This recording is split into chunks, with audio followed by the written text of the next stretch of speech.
Buenas noches. Welcome back to another episode of the BPM podcast, your favorite podcast in the world. Thank you for your support. Thank you for sharing. Thank you for liking. Thank you for listening.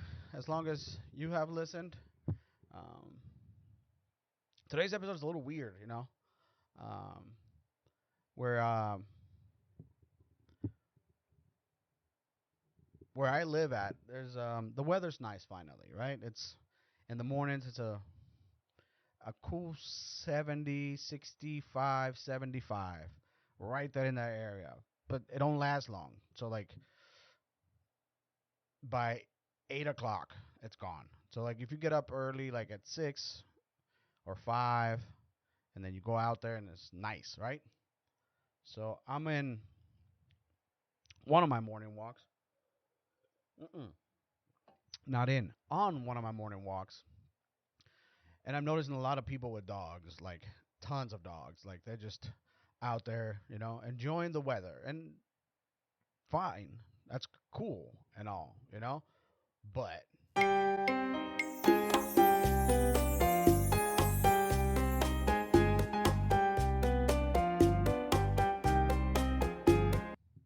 there's etiquette that's got to be followed.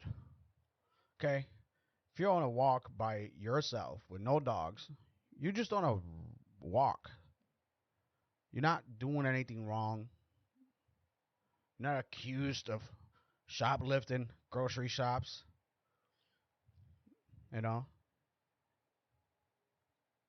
But I noticed something. I'm walking behind this person that has a medium-sized dog, and he's pretty ahead of me. But I'm still, behind him. And as people with dogs approach him, they say good morning from the other side of the street. Good morning, or the other side of the sidewalk.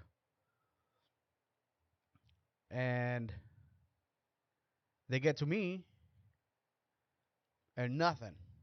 I go good morning, or sometimes I go in my head, fuck your dog and your rope sandals. That's what I go, right? So I'm not mad. I guess I am a little mad, huh? What the? Do I need to get a dog so I can get good morning from people? Good morning. How you doing? You know.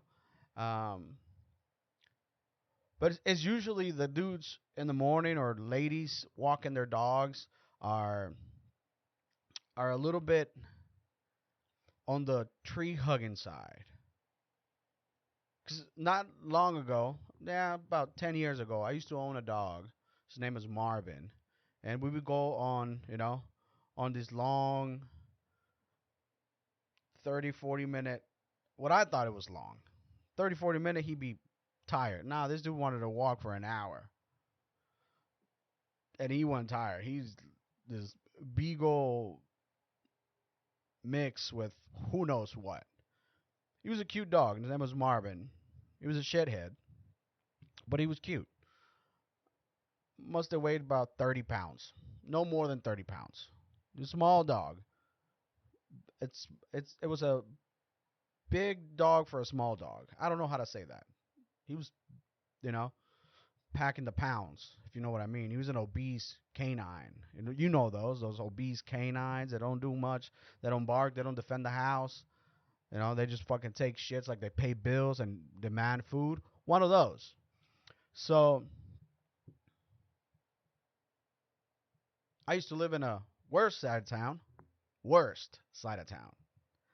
Um, when it came to crime, if you know what I mean. Um, Pope over there, the weekends, the hot area of your town. Every town has a hot area. I used to be there. You know what I mean? You only see certain people there if they're trying to cop some drugs. So you wouldn't see a lot of regular dog being walked. Regular dogs being walked. I mean, like a German Shepherd or a fucking, I don't know the brands of the dogs. What kind of brands do you have? I don't know. I'm not a big dog person, as you could tell. So you wouldn't see. All you saw was pit bulls, Rottweilers, you know, bulldogs, the big fucking, they're like, they don't want to walk. They want to tear the world into pieces. Those dogs. You know what I mean? Fucking big old pit bulls. Just, that was back then. I'm talking 10 years ago. I haven't been in that area in a while. Um, but and there was no good mornings, how you doing? Like this is a tense area. Someone just got murked 8 hours ago in that corner. I'm just trying to make him go outside. Let's not talk. Let's just go back inside the house. That's what it was. It was like, hey, I'm just gonna take this dog and walk him because shit popping over here. So I'm walking this day right with no dog. This day that lives in my mind for like 3 weeks now. No dog, but I'm just walking, and this is what I do. I just walk. And no good mornings, no nothing. It felt like I was back in the hood, but gentrified. Cause the dude in front of me, total tree hugger, 100%. He's wearing, he's wearing, uh, cut up, cut out shorts, Levi's, like fucking strings coming down by his knees. He's wearing Chucks and a hoodie. Yeah, okay. Homeboy by the other side is wearing rope sandals and has got a coffee with him as he's walking the dog. Coffee, dog. He felt like a bad bitch on payday, homie. That's how bad he felt like. Oh yeah, this town is mine, and these chanclas are made for walking, and this rope, I'm gonna hang myself with them later on if no one pays attention to me because I just spent $8 on a cup of coffee and I'm walking this dog that I don't want because whatever, right? So he's walking and gets to the guy, good morning, and then gets to me like 2 minutes later, nothing. Boy, if you don't behave, I'm gonna buy a dog, one of those robot dogs, and just start saying good morning to everybody, just so I can say good morning to you. Good morning. How you doing? You know who you are. Fucking purple wearing. He was wearing a purple T-shirt, like not like a washed purple, like a teams, like a deep. He was wearing like almost um almost death from being too purple. I don't know what to say about that. I don't know where I was supposed to go with that, but that was one of my could say things that bother me of the week. That was the like you gotta have one of those. You can't just like live life. You know what I mean? You can't just be going through life like, oh, everything's fine. We're gonna everything. No, you gotta get a rager on here and there. You know what I mean? Just why not? And that was. Am I gonna see it again? Probably. But hey, now I'm good. Now I know what to expect. You know. But sorry about that. If you're still listening and you think I'm crazy, press the share button. Subscribe to my YouTube channel. Follow me on TikTok, Instagram, Twitter. Just throwing it out there. And if you have a podcast and it's a small one like mine, and you're trying to collaborate, you're trying to do something together. I try to speak a big word out there, and if you're trying to do something, and maybe you can get a share of my listeners, I get a share of your listeners. What? Something crazy. But just email me at backporchmexican at gmail.com. Is it the back porch Mexican? Yes, the back porch Mexican at gmail.com. Sorry about that. And I'm excited for this new UFC card, 294. 294 is going to be a hell of a bomb. Like Oliveira is supposed to fight Makachev. Oliveira pulls out. I don't even know the details because I've been so busy. But I've been so busy, boy. You know what I mean? I've been so busy, dude. I'm a little crazy. I've had like 4 coffees before this. You know what I mean? So my brain is just rattling ideas. You know? Um, supposed to fight for the title, see if he can beat Makachev because the last time around it didn't go too well for him. And Charles Oliveira was fucking running through the division, running like he couldn't be stopped. He somehow beat some of the best fighters, but then when it came to fucking Makachev, Islam Makachev, which I think he's like doping. Like that dude is doing something. He's so fucking strong. But besides the point, supposed to fight him, falls out, drops out, whatever the case may be. Dana White goes, "Hey yo, Alex Volkanovski, you want to throw down an Abu Dhabi in a 10-day notice?" And the homeboy's like, "Dude, no one in my division can handle me. The next guy is Tapuria, but let him walk through Max. Max is like the one that is, if they get through Max, maybe I'll think about it. But if they don't get through Max, then what am I doing? Beat him, and how it goes down. I'm a beast in there, dude. Might. That's what Alex said. Might, you know. And then Dana's like, cool. I need you to get your fucking passport ready. Drop whatever weight you got going on. Where you at right now? 186. Damn, that's gonna be a hard cut, dude. Dana, we don't worry about that down here, mate. We just eat kangaroo meat. We poop everything out. And Dana's like, you sure you can do this? He's like, I'm the great Alexander Volkanovski. I don't know how he say his name, but I try.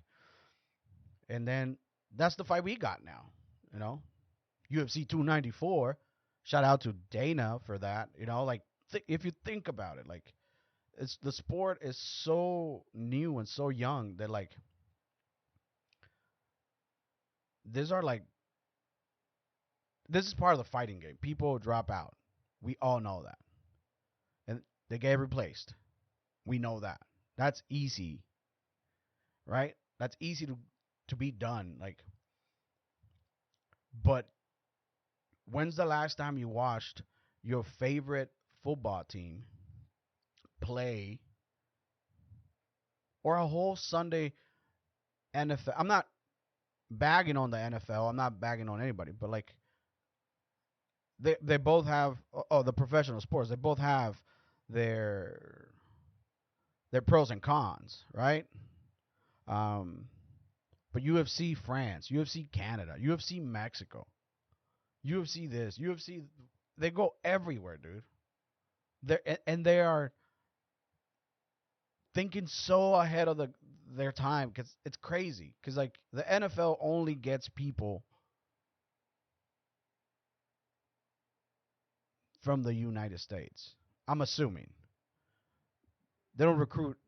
I might be speaking out of my ass because I don't know. But I don't remember like the last time like some headlines from like Africa, some African players, like straight from Africa, not African American, African players made it to the NFL and scored 80 touchdowns. And they go back home and they throw them a big party.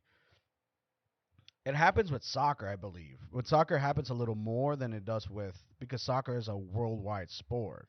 As in the NFL, it might be just a United States sport. I might be wrong, but like baseball is a worldwide sport. Everyone plays baseball. You know, but then Dana is like, you know what? Everybody fights. Let's build a PI in Mexico. Let's build a PI in Africa. Let's build a PI. Let's bring all these fucking people together to fight in front of the world. Because he don't got no colleges where he goes, oh, I'm gonna recruit that guy. Like you go into the draft. You go into the draft, and from there I'm gonna draft. He's not there yet. His competition is like the worldwide sports, and to like even imagine how to fucking handle that monster of a business, there's gotta be insane regulations, USADA, the government, prices. Fuck. Shout out to Dana, dude. Single handedly, he's not even Mr. UFC. He's like Mr. MMA. Like UFC, it's the company he works for and owns part of it, I believe, still. But has MMA been like pushed forward in front of everybody by one guy? 100%. Because like it's so captivating to like watch fighting, even if you know you don't know their stories, even if you like have no idea what Engano had to go through, or what Moreno had to go through, or um, even Alexander, or their backstory. You don't care about that because when you see a good fight, nothing matters. Like these dudes are here to throw down, and I get it. It's like again, I'm not bagging on any professional sports. To be a professional athlete, that takes a lot of courage, dedication, talent, sacrifice. Like it's fucking crazy, but they get paid big bucks when you make it, right? It's a big dream for a lot of young men growing up. Like, oh, that'd be cool, but like then you quickly realize where you fucking peg in the pegging order. You can't run a mile in 6 minutes, boy. You better sit your ass down. You better sit your ass down or keep trying, but you ain't gonna get there for tomorrow. It's gonna be years before you be like, oh shit, I can run a 6 mile. Got to start whatever it is. It takes a lot of dedication. But fighting is like, I'm gonna go hurt somebody for a living. Like I'm gonna go into camp for 8 weeks, and then I'm gonna essentially, hurt somebody, and then I'm gonna get paid. I'm gonna buy the car I want and the house I want. I'm gonna travel when I want, and I don't have to listen to anybody. No boss, nobody. I got a coach that he's helping me through, but I don't gotta show up for practice if I don't want to. But if I want to win fights, I gotta show up to practice regardless, right? The lifestyle is disciplined. Like, can you be disciplined in a world of freedom? Because you gotta show up to work and clock in. You don't show up, you get fired. Well, if you don't train, you get knocked out and you get dropped. And then what? Right? So like there's special people that they know how to like flip that. Like they become super responsible about their health, their diet, their training, and they just lock in and nothing else matters. And you can tell who those are, right? Like there's some like I like to follow Chito Vera because you could tell that dude's like he is eager to like, and that's the thing, right? You gotta be eager to like want it, even though when it's not in front of your face. Like imagine going to work and whatever it is that you do, you work, but you never see the end result of it. Like where does this end? But for him, like he has to like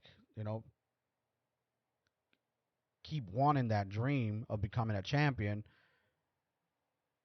even though he's not a champion, even though he might lose, even though he might go through injuries, like that shit in your brain or whatever it is in your soul, whatever that is, like that you set your mind to that goal, no matter what. Like that's captivating to me. Like that's why I like fighting, because like they getting punched in the face, they getting injured, to get all this, but when they're not fighting, when there's no fight scheduled, what do they do? How do they manage their time, their free time? Do they pursue their career? Do they focus on family? What happens? Like there's got to be a balance, like the balance of good and bad and chaos and joy, and like this whole thing comes into play. Maybe I'm explaining it, I guess. I don't know if I'm over explaining it or giving it too much thought, but that's what I see when I see a fight. Sometimes when a fight is happening, I'm like zoned in into like either one, or the other. I can't watch both at the same time. Like if let's say blue corner has momentum, I follow that. Like the momentum. Like all right, she's getting or he's getting combinations in. He's working the body, going upstairs. You know, fainting, moving out of the way, and then she makes a mistake or I don't know what I don't know why I keep saying they make a mistake and the other person can see that and capitalizes on that mistake. You know, like and then it's their turn. A good fight is like that. It's like when they go back and forth, they figure out each other's timings and each other's like mistakes and overreaches and all the little intricate things of a fight. That's what I watch. I don't care like about the name. I have favorite fighters. I do. I ain't gonna lie. It's just because of the energy or whatever. But like watching that, even like in the amateur level, not amateur, but like before you get ranked, it's cool because like you're trying to figure out. They're trying to figure out how they're gonna get the shit accomplished, right? So it's like a puzzle, a live puzzle in the middle of like like in front of you, real time. So and then the plan comes into fruition when you get a fight, when you schedule a fight. The plan comes that you watch tape, you're like, all right, this guy's heavily landing this shot, that shot. Like he is looking to land this shots because this is how he's gonna win. So you gotta strategize. You strategize, strategize. If you know how to say it, hit me down on the comments on YouTube because I don't know how to say it, but you know what I mean. Put a plan together to beat that person, and it's crazy. That's like, you know what I mean? It's train your brain to do weird things. Like playing football, it's fun. Like, and a lot of it has to do with eye-hand coordination. All of it. All the sports that I professionally done, eye-hand coordination. How good is your shit? You got good eyes. You got good speed. What's going on? Hit me. You know, whatever. Like, it's fun. And I get the allure of other sports because they might feel the same way I feel about my sport. It's not even my sport. The sport I enjoy watching because I don't care who wins, who loses. Is it exciting? Yeah, but that's it. I don't get upset. I never be like, "Fuck, my fighter lost." Well, then what? What were you expecting? This is the fighting game. Anything could happen. If you get upset, don't bet on that. Then you won't you won't care. You just watch it. If you really care, you just watch it for what it is. But I feel like I don't know. We're like tribal about it. Like that's my team. I'm gonna fucking bet every time. I don't care about nothing. They're gonna beat that team. They're gonna beat like that. Nah, no, not me. I'm not betting on nobody. I don't know what's going on in your life. I don't know what mentality you went into the fight. I'm not gonna drop $500 on this thing. There's a chance you might win. Well, there's a chance I might lose too. Ain't nobody liking losing. God made no junk. You know what they say. Put your balls on. We're going to Willie's tonight. But I just wanted to say shout out to Dana White. This fight is going to be amazing. 294. Make sure you get the Russian link. No, don't get the Russian link. Always support the UFC. You know what I mean? Always. No matter what. There's something in my eye. I don't know what the hell that was. You know what I mean? If Khabib has the Russian link, we all got the Russian link. No, we don't. Um, but make sure you watch it. I'm gonna tell you my predictions right now. Actually, on two fights. That's it. I never say this. I never try to tell predictions. I did for a little bit, huh? Remember back in the day, I'd be like, "Oh, these are my predictions," you know, like half a fruitcake. You know what I mean? What the hell is wrong? Ain't nobody saying nothing though. You let me behave like a fucking half a fruitcake. We have issues. Ooh, he just slapped the mic like you know what I mean? What it do, baby? Um, Volkanovski is gonna win, 100%. He already knows what to do. You don't think he's thought about this fight from the day he lost? Going through his repertoire of killing people in the 145 division, featherweight, And then this one dude gets away from him, and he dominated 3 out of those 5 rounds. But it's the whole jet lag, all this. Who knows? I don't know, but I'm gonna pull my money on Volkanovski. I like Islam, but I think he's not as exciting as Volk. He's a good. He's got great game plan. Punch you, take you down to the ground, punch you some more, tap you out. Like how? What else do you want? But it's not exciting. It's exciting because the way he dominates, but it's not like a war. It was last time around. They were fighting. He thought he was gonna bully Volk, and then Usman Chimaev. I don't know, man. If Chimaev beats Usman, that shoots him straight to the top. Straight to there's no denying him. There's some been denying him a little bit here and there because he was hyped so much, and then all of a sudden he doesn't fight. Last time he fights against Kevin Holland. Like, is it Kevin Holland? Yeah, that was the last time he fought, I believe. But then he goes straight to the top, and Leon Edwards and Colby Covington, whoever wins there, that's the next fight. I think Edwards wins, but I don't know. Colby's good. He's a fucking, you know, Kamaru Usman just had his number. Rocky might be still kind of hanging in there. He's a fucking great athlete. They both are. So it's going to be I don't know what the over and under is, but from experience, watching both fighters, who's got momentum, who's been stabled, he was been put away on he was rode hard, put away wet.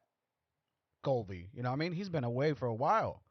Who knows how that affects you too? Obviously, some people it helps them. Some people they're like, fuck, man, I should not have ever left.